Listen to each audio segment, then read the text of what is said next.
You're watching the Cowboys Report, and if you are not already, please make sure you are subscribed. We'll be live for the Cowboys versus Jets game, NFL Week 2. We'll get that started around 3 p.m. Eastern Time. We'll be live way before the game gets started. Have an awesome pregame show.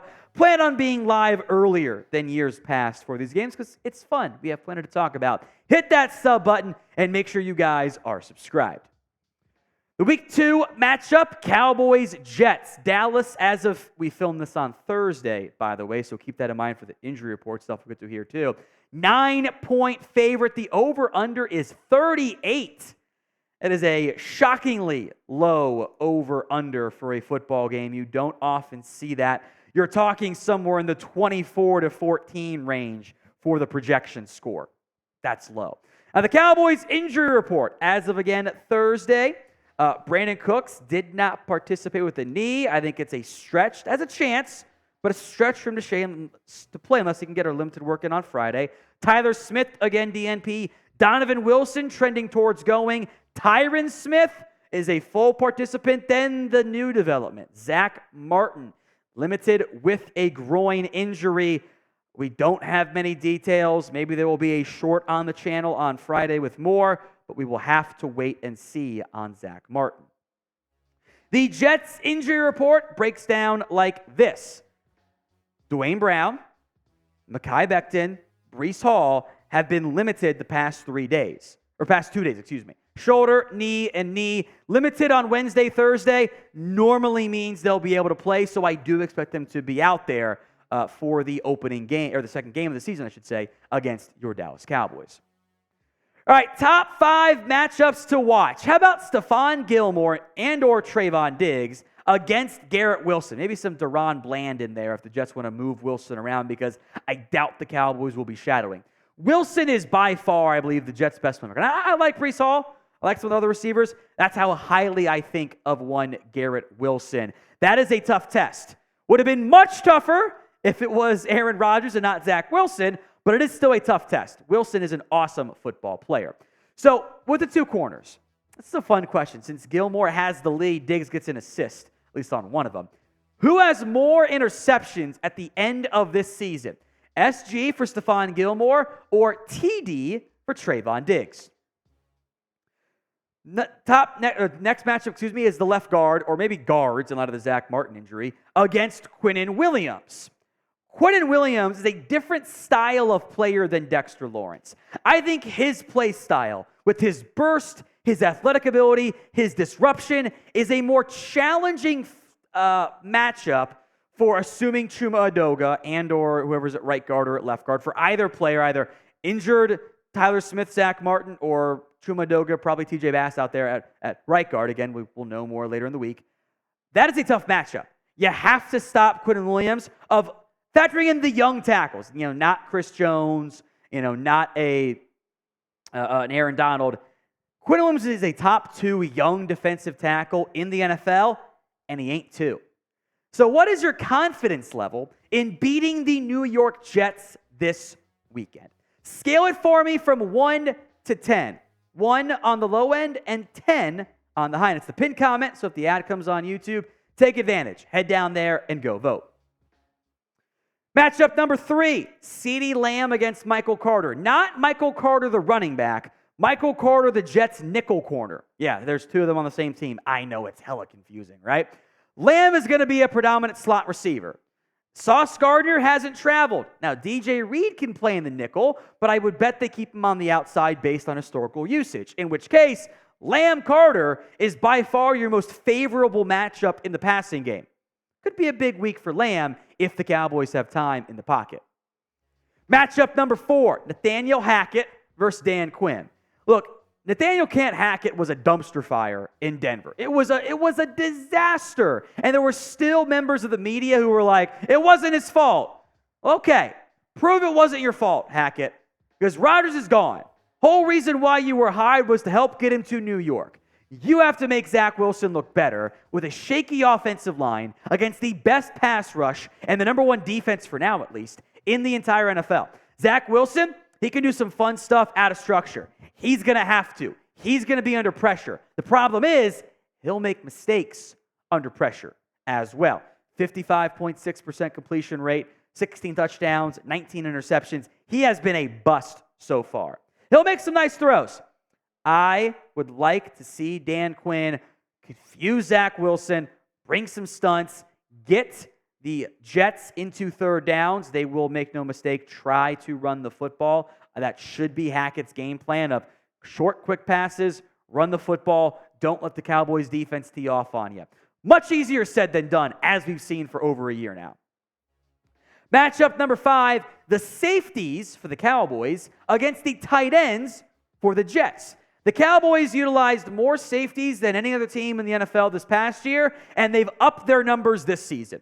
Jaron Kearse, Malik Hooker, 50 snaps. Wanye Thomas played 41. This is in week 1, by the way. Marquise Bell had 31. Izzy Mukwamu played 23. Now you're going to get Donovan Wilson back out there for at least some semblance of usage. In theory, he was limited on Thursday, so I think he plays this week. The Jets, meanwhile, loved multiple tight ends. They ran a bunch of 12, some 13 personnel. They had 3 tight ends play over a third of their snaps. That is some very high usage rate. So the Cowboys, I don't think, are going to bring extra linebacker on. I doubt it'll be Devin Harper. It'll probably be Marquise Bell. It'll probably be Donovan Wilson. How do they fill the run when the Jets run the football? How do they cover those tight ends on the play action on the drop box? That'll be a key part for this Cowboys defense against a Jets team that, again, I think will try to run the football. Today's show is made possible by Rocket Money. If you're like me, at some point you forgot to cancel a subscription. You set your reminder, you said, I'll do it later that day, and then you forget about the entire thing and it's a disaster, right? No longer an issue with Rocket Money. Rocket Money is a personal finance app that finds and cancels your subscriptions, your unwanted ones, monitors your spending, helps lower your bills, all in one place. With Rocket Money, you can easily cancel the subscriptions you don't want with a press of the button. No more long hold times, annoying emails with customer service. Instead, Rocket Money does the work for you. They can even negotiate to lower your bills by up to 20%. All you do, take a picture of your bill. Rocket Money takes care of the rest. With over 3 million users and counting, Rocket Money customers save an average of $720 a year. Stop wasting money on things you don't use. Cancel your unwanted subscriptions and manage your money the easy way by going to rocketmoney.com/Cowboys. That's rocketmoney.com/Cowboys. Links in the comments section and the description of today's show. All right, players to watch then for the Cowboys. Number 5 is Jake Ferguson. No player was targeted more by Dak Prescott than Jake Ferguson in week 1. And I get the rain was bad, and the tight ends did do a good job of run blocking. I'll give them credit there. 7 targets. He dropped as many catches as he caught. That simply cannot continue to happen. You can't be among the league leaders in drops, especially when those are really good throws you got to catch. He should have had a touchdown. He should have had it. So should have Peyton Hendershot. He's going to get chances. Have to catch them. Otherwise, maybe there's time to get Luke Schoonmaker more involved on offense. If you guys like daily Cowboys videos, we have you covered. If you haven't already, hit that sub button right now. Free videos multiple times over the course of the week. It's no longer 1 video a day. It's like 1.7 videos a day. Not quite 2 a day, but pretty damn close. Hit that sub button right now. Number 4 player to watch of our top 5, Osa Odighizuwa. I do expect he'll be counted on to help stop the run, too. It won't just be Hankins and Mozzie and Chauncey Golston in that role. They will want Osa making some disruption in the run game as well. He was awesome against the Giants. And my hope is this is the breakout. The thing the Cowboys defense has lacked over the years is a dynamic 3 technique. I'm not asking him to be Quinnen Williams. It's not the ask. Can he be a really good 3 technique?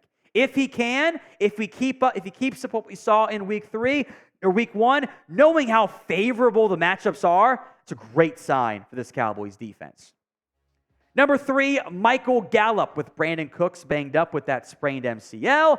I am very curious how Gallup looks. It's a tough matchup. Sauce Gardner, DJ Reed is one of the best 1-2 punches at corner in the entire NFL. Gallup last year didn't have confidence. He would not go up on the same contested catches he used to.